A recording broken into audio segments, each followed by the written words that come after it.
Bienvenidos a este segundo episodio de la historia de la religión en España.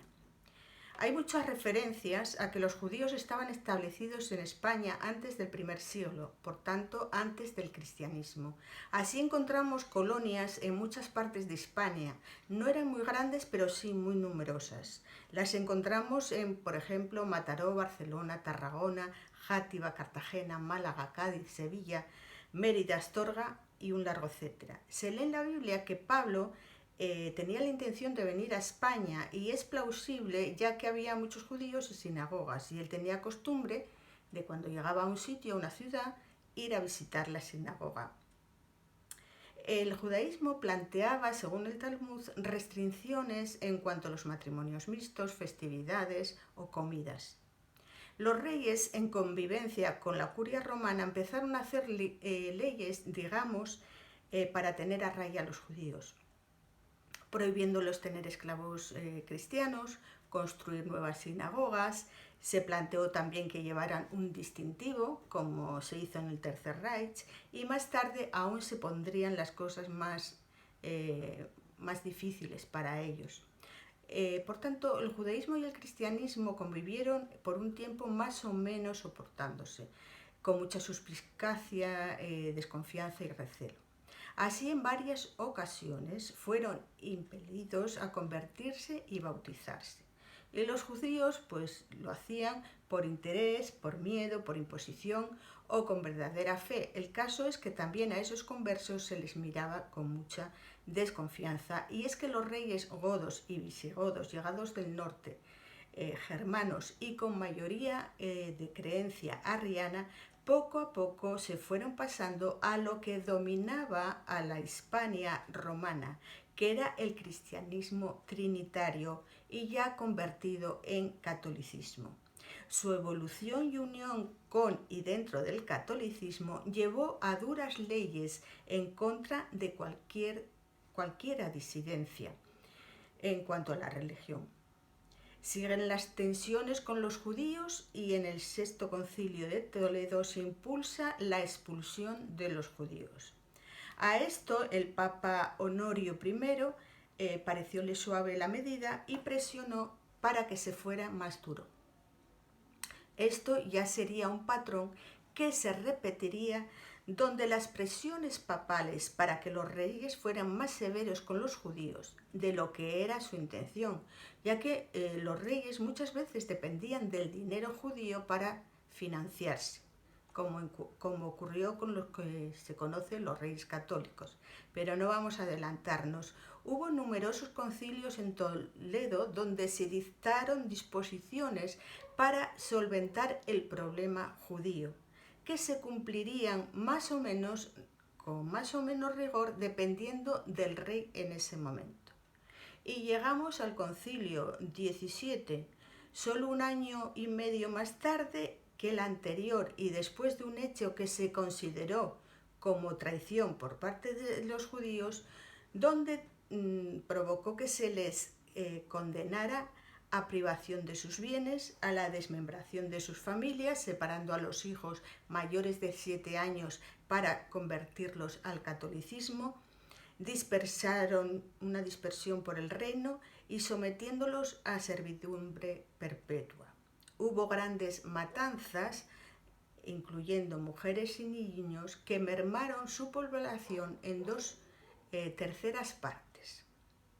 Hubo también una persecución sobre los cátaros, los llamados cátaros, que podemos considerarlos una secta con creencias ciertamente erráticas. También con los valdenses, que no era el caso, porque los valdenses era una creencia muy apegada a las escrituras, o la Biblia. Baldo era francés y consiguió que un amigo le tradujera el Nuevo Testamento al lenguaje vernáculo. De ahí promulgaba la salvación únicamente por la fe en el sacrificio de Jesús.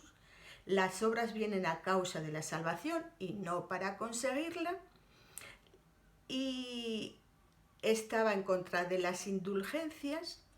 La Biblia no menciona el purgatorio, o sea, no existe, y hay solo dos opciones de salvación o perdición, y se acaban cuando acaba la vida. Por eso es tan importante atender a estas cuestiones ahora. Bueno, pues a pesar de la persecución ejercida tanto por el Estado como por la Iglesia Católica, que incluyó quemar vivos a numerosos valdenses, estos y Baldo llegaron hasta la frontera de Polonia con Rusia. El camino doctrinal de los valdenses sería el mismo que seguirían los reformadores muchos años después. Por tanto, al final del siglo VII, la sumisión espiritual de la monarquía visigoda a la Iglesia Católica se había traducido en la intolerancia al disidente, el antisemitismo despiadado y a la injerencia social del reino. Después de relativamente poco tiempo, los bárbaros habían asimilado la cultura hispano-romana, y estos últimos, al experimentar el declive del Imperio Romano, tanto los de raíces godas como los de raíces romanas se unieron y ya se sentían de una sola patria, sin vinculación a ningún otro imperio. Se sentían hispanos o españoles. Al final de los reinados visigodos, llegó al reino de manera ilegítima Witiza. Quizá por eso tomó decisiones que iban en contra de la nación y, queriendo protegerse él mismo, desprotegió las defensas de la nación, deshaciendo varios enclaves de defensa. Precisamente en un momento delicado, cuando los musulmanes apostados en la costa norte de África hacían incursiones sobre Ceuta, y no solo eso, sino que en el año 710 los hijos de Witiza, queriendo dividir y repartirse el reino, pidieron ayuda a los musulmanes, pensando ingenua o despreocupadamente que luego abandonarían el país. Sin embargo, esta circunstancia fue aprovechada por los musulmanes para conquistar el país y, como todos sabemos, para quedarse cerca de 800 años. Pero paradójicamente, todos estos años no les sirvió para islamizar España o España. Y eso a pesar de toda clase de abusos y presiones de los invasores.